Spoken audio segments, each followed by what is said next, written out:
Hello my dear student, welcome to my channel. நான் உங்கள் வாத்தியார் டாக்டர் ராமன். இந்த ஒரு பர்டிகுலர் சீரீஸில் NCERT கிளாஸ் 12 இருக்கக்கூடிய புக் பேக் கொஷின்ஸோட சொல்யூஷன்ஸை நம்ம பார்த்துட்டு இருக்கோம். அந்த வகையில் இப்போ நம்ம பார்த்துட்டு இருக்கிற சாப்டர் வந்து எலக்ட்ரோ கெமிஸ்ட்ரி. நீங்கள் முதல் முறையாக நம்ம சேனலுக்கு வந்திருக்கீங்கன்னா மறக்காமல் நம்ம சேனலை சப்ஸ்கிரைப் பண்ணுங்கள், அதோட பெல் ஐக்கானையும் கிளிக் பண்ணுங்கள். வாங்க கண்ணா, இப்போ நம்ம வீடியோக்குள்ளே போகலாம். Now see the question number 7. Define conductivity and molar conductivity for the solution of an electrolyte. Discuss their variation with concentration. So நம்ம வந்து கண்டக்டிவிட்டி அண்ட் மோலார் கண்டக்டிவிட்டி இந்த ரெண்டும் வந்து டிஃபைன் பண்ணணும். பண்ணிவிட்டு வந்து கான்சன்ட்ரேஷன் பொறுத்து அது எப்படி மாறும் அப்படிங்கிறத நம்ம சொல்லணும். இவ்வளோ தான் நம்மளோட விஷயம். ஓகேங்களா? ஃபர்ஸ்ட்டு நம்ம வந்து கண்டக்டிவிட்டி டிஃபைன் பண்ணலாம் பாருங்கள். முதல்ல கண்டக்டிவிட்டி அப்படிங்கிறது என்னென்னா otherwise called as specific conductance அப்படின்னு நம்ம சொல்லலாம். சரிங்களா? Conductivity otherwise called as specific conductance அப்படின்னு சொல்கிறோம். ஸோ இப்போ இதை நம்ம புரிஞ்சுக்கணும். அதர்வைஸ் வேறு மாதிரி நம்ம எப்படி சொல்லலாம் எக்ஸாக்டாக அப்படின்னா, it is the conductance of a solution of 1 centimetre length. ரொம்ப முக்கியம் இதுதான். சரிங்களா? இந்த ஸ்பெசிஃபிக் கண்டக்டன்ஸ் ஆர் கண்டக்டிவிட்டி இதை புரிஞ்சிக்க உங்களுக்கு இந்த விஷயம் தெரியணும். சரிங்களா? ஆக கண்டக்டிவிட்டி அப்படிங்கிறது நம்ம என்ன சொல்ல போகிறோம் அப்படின்னா, it is the conductance of a solution of 1 centimetre length and the area of cross section 1 square centimetre. இதை புரிஞ்சுக்க நம்ம ஒரு சிம்பிளான ஒரு டயக்ராம் போடலாம் பாருங்கள்.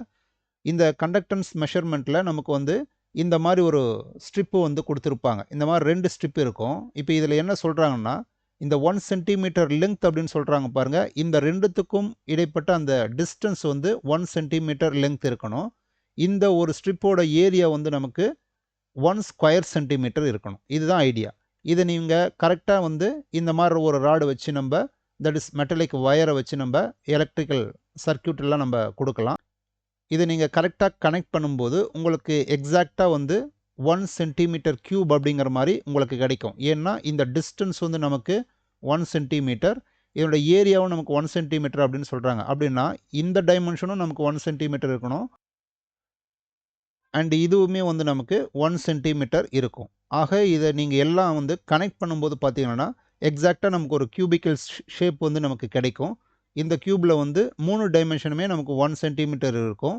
ஆக இந்த ஒரு செட்டப்புக்கு பேர் தான் நம்ம கண்டக்டிவிட்டி செல் அப்படின்னு நம்ம சொல்லுவோம்.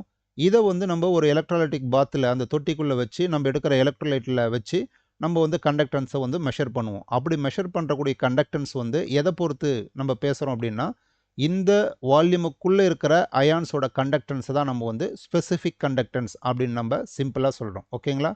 வேறு ஒன்றும் கிடையாது. ஸ்பெசிஃபிக் கண்டக்டன்ஸ் அப்படிங்கிறது இந்த 1 சென்டிமீட்டர் கியூப் வால்யூமுக்குள்ளே இருக்கிற அயான்ஸோட கண்டக்டன்ஸ். அதுதான் அதனோட மீனிங், கண்டக்டிவிட்டி அப்படிங்கிறது. ஓகேங்களா? ஸோ இப்போது conductivity is inversely proportional to the resistivity அப்படின்னு நம்ம சொல்லலாம். இது வந்து ஃபார்முலா, கண்டக்டிவிட்டியோட ஃபார்முலா வந்து கப்பா அப்படின்னு சொல்லுவோம். அதாவது இந்த கேவியை கொஞ்சம் இழுத்து வச்சுருவோம். சரிங்களா? இதுதான் கப்பா அப்படின்னு நம்ம ப்ரொனவுன்ஸ் பண்ணணும். கப்பா இஸ் ஈக்குவல் டு 1/ρ. சரிங்களா? இதுக்கு வந்து ρ அப்படின்னு நம்ம சொல்லுவோம். இது வந்து resistivity. So conductivity is inversely proportional to the resistivity. இந்த மாதிரி நம்ம ஆன்சர் பண்ணலாம். நெக்ஸ்ட்டு நம்ம பார்க்க போகிறது வந்து மோலார் கண்டக்டிவிட்டி அப்படின்னா என்ன? மோலார் கண்டக்டிவிட்டினா என்னன்னு பாருங்கள். It is the conductivity of 1 mole of an electrolyte. ரொம்ப முக்கியமானது இந்த 1 மோல். சரிங்களா?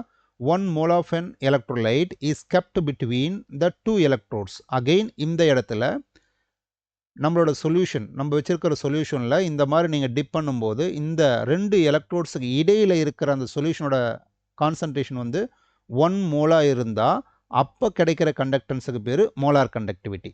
Very simple. சரிங்களா? ஜென்ரலாக நம்ம எனி கான்சன்ட்ரேஷன் இருந்தாலும் இந்த சென்டிமீட்டர் கியூப் வால்யூமுக்குள்ளே இருக்கிற கண்டக்டன்ஸை நம்ம வந்து ஸ்பெசிஃபிக் கண்டக்டன்ஸ்னு சொல்லலாம். ஒருவேளை இந்த 2 எலக்ட்ரோடுக்கு இடையில் இருக்கிற அந்த கான்சன்ட்ரேஷன் ஆஃப் சொல்யூஷன் வந்து 1 மோலாக இருக்கும்போது அப்போ கிடைக்கிற கண்டக்டன்ஸ் நம்ம வந்து மோலார் கண்டக்டிவிட்டி அப்படின்னு நம்ம பேரை மாற்றிக்கிறோம். இதையே நம்ம வந்து area of cross section A அப்படின்னு நம்ம சொல்கிறோம். சரிங்களா? கிராஸ் செக்ஷன் ஏ அதுதான் நம்ம வந்து ஏரியா ஆஃப் த ஸ்ட்ரிப் அப்படின்னு நம்ம சொல்கிறோம். With distance of unit length. அப்போ யூனிட் லெங்க்னா இந்த டிஸ்டன்ஸ். ஸோ கிட்டத்தட்ட அதே தான் நம்ம டிஃபைன் பண்ணுறோம். B clear. ஸ்பெசிஃபிக் கண்டக்டன்ஸ் அப்படிங்கிறது இந்த 1 சென்டிமீட்டர் கியூபுக்குள்ளே இருக்கிற அயான்ஸோட கண்டக்டன்ஸ் ஸ்பெசிஃபிக் கண்டக்டன்ஸ். ஒருவேளை இந்த பர்டிகுலர் வால்யூமுக்குள்ள உங்களுக்கு வந்து 1 மோல் சொல்யூஷன் இருக்குது அப்படின்னா அப்போ நம்ம மெஷர் பண்ணக்கூடிய கண்டக்டன்ஸுக்கு பேர் molar conductivity. That's it. Clear? Next நம்ம வந்து இதனோட ஃபார்முலா பார்த்துடலாம். மோலார் கண்டக்டிவிட்டி அப்படிங்கிறது இது கேபிட்டல் லேம்டான்னு சொல்லுவோம். இந்த எம் வந்து மோலார் கண்டக்டன்ஸுக்காக நம்ம போகிறது. ஆக மோலார் கண்டக்டிவிட்டியோட சிம்பிள் வந்து capital lambda m is equal to kappa pi c, அதாவது specific conductance in a particular concentration. சரிங்களா? இது வந்து நம்ம 1 மோலார் கான்சன்ட்ரேஷனாக இருக்கும்போது இது வந்து நமக்கு இந்த மாதிரி மாறிடும். கிளியர்? ஸோ நெக்ஸ்ட் நம்ம பார்க்க போகிற பாயிண்ட் வந்து வேரியேஷன் வித் த கான்சன்ட்ரேஷன். அதாவது கான்சன்ட்ரேஷன் நீங்கள் சேஞ்ச் பண்ணும்போது கண்டக்டிவிட்டி அண்ட் மோலார் கண்டக்டிவிட்டி எப்படி மாறுது அப்படிங்கிறத பற்றி நம்ம பேசணும். இதை வந்து நம்ம எப்படி பேச போகிறோம் அப்படின்னா டைல்யூஷன் எஃபெக்ட் வச்சு நம்ம பேசுகிறோம். அதாவது நம்ம கான்சன்ட்ரேஷனை குறைக்கிறோம் அப்படின்னா, அதாவது இருக்கிற சொல்யூஷனில் நம்ம இன்னும் கொஞ்சம் தண்ணியை ஊற்றிட்டா கான்சன்ட்ரேஷன் வந்து குறைஞ்சிரும். அதுக்கு பேர் தான் டைல்யூஷன். அப்போ நீங்கள் டைல்யூட் பண்ணும்போது அதனோட கண்டக்டிவிட்டி என்ன ஆகுது அப்படின்னு நம்ம செக் பண்ணணும். நம்மளோட என்சிஆர்டி புக்கில் இந்த மாதிரி ஒரு கிராஃப் கொடுத்துருப்பாங்க. இந்த கிராஃபோட மீனிங்கை நம்ம தெரிஞ்சு வச்சுக்கிறது நல்லது. இதில் பார்த்தீங்கன்னா உங்களுக்கு கான்சன்ட்ரேஷன் வந்து எக்ஸ் ஆக்சிஸில் கொடுத்துருக்காங்க அண்ட் ஒய் ஆக்சிஸில் வந்து மோலார் கண்டக்டிவிட்டி கொடுத்துருக்காங்க. பட் ஸ்பெசிஃபிக் கண்டக்டிவிட்டி பற்றி இதில் சொல்லலை. ஓகேங்களா? ஸோ இதில் இந்த ஸ்ட்ரெயிட் லைன் இருக்குது பாருங்கள், இது வந்து ஸ்ட்ராங் எலக்ட்ரோலைட்டுக்கு அப்ளிகபிள். இந்த மாதிரி கர்வ்டு லைன் வந்து வீக் எலக்ட்ரோலைட்டுக்கு அப்ளிகபிள். இதை முதல்ல நம்ம தெரிஞ்சுக்கணும். நெக்ஸ்ட்டு இப்போ நம்ம டைலூஷன் எஃபெக்ட்டை பற்றி பார்க்கலாம். பாருங்கள், ஆன் டைலூஷன் கண்டக்டிவிட்டி டிக்ரீசஸ். ரொம்ப முக்கியமான point. On dilution conductivity decreases, that is specific conductance வந்து நமக்கு குறையும் due to decrease in the number of ions in a specific volume. அதாவது இதை தான் நம்ம ஸ்பெசிஃபிக் வால்யூம் அப்படின்னு சொல்கிறோம். இந்த கியூபுக்குள்ளே இருக்கிற அயான்ஸோட கண்டக்டன்ஸ் தான் நம்ம கண்டக்டிவிட்டின்னு சொல்லியிருக்கோம். சரிங்களா? ஒருவேளை நம்ம டைலூட் பண்ணுறோம் அப்படின்னா, இன்னும் கொஞ்சம் தண்ணியை ஊற்றுறோம் அப்படின்னா இந்த டோட்டல் வால்யூம் வந்து நமக்கு இன்க்ரீஸ் ஆகும். அதாவது ஓவரால் சொல்யூஷனோட வால்யூம் இன்க்ரீஸ் ஆகும். அப்போ நமக்கு வால்யூம் இன்க்ரீஸ் ஆகும்போது இந்த பர்டிகுலர் வால்யூமுக்குள்ளே ஆக்குப்பை பண்ணியிருக்கிற அயான்ஸ் வந்து அவ்வளோ இருக்காது. ஏன்னா அது கொஞ்சம் ஓவரால் வால்யூம் இன்க்ரீஸ் ஆகிறதுனால அயான்ஸும் வந்து கொஞ்சம் மூவ் ஆகி வெளியில் போகிறதுக்கு சான்ஸ் இருக்கும். ஆக உள்ளுக்குள்ளே இருக்கிற அயான்ஸ் வந்து குறைஞ்சிரும். இதுதான் நம்ம டிக்ரீசஸ் ஆஃப் நம்பர் ஆஃப் அயான்ஸ்னு சொல்கிறோம். நீங்கள் டைலூட் பண்ணும்போது number of ions within this volume decreases. அதனால் நமக்கு கண்டக்டன்ஸ் வந்து குறைஞ்சிரும். அதை வந்து நம்ம கண்டக்டிவிட்டி டிக்ரீசஸ் அப்படின்னு நம்ம சொல்கிறோம். இது நம்மளோட ஃபஸ்ட்டு பாயிண்ட்டு.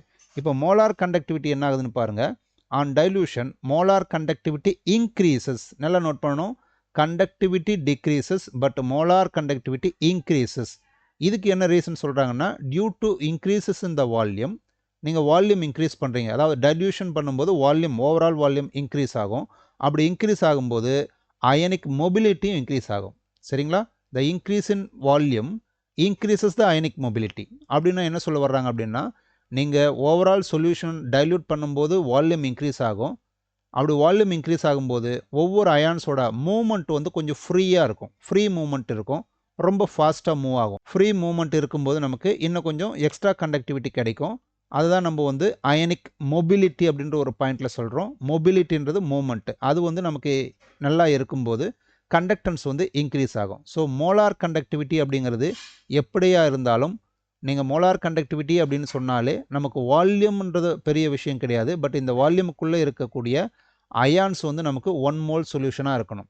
அந்த 1 மோல் சொல்யூஷனோட வால்யூம் இன்க்ரீஸ் ஆகும்போது நமக்கு வந்து ஃப்ரீ மூவ்மெண்ட் கிடைக்குது, அயனிக் மொபிலிட்டி நிறைய கிடைக்குது அப்படின்னா கண்டக்டன்ஸ் இன்னும் கொஞ்சம் அதிகமாக கிடைக்கும். இதுக்கு காரணம் ஒன்லி அயனிக் மொபிலிட்டி. இதுதான் கீ பாயிண்ட்டு.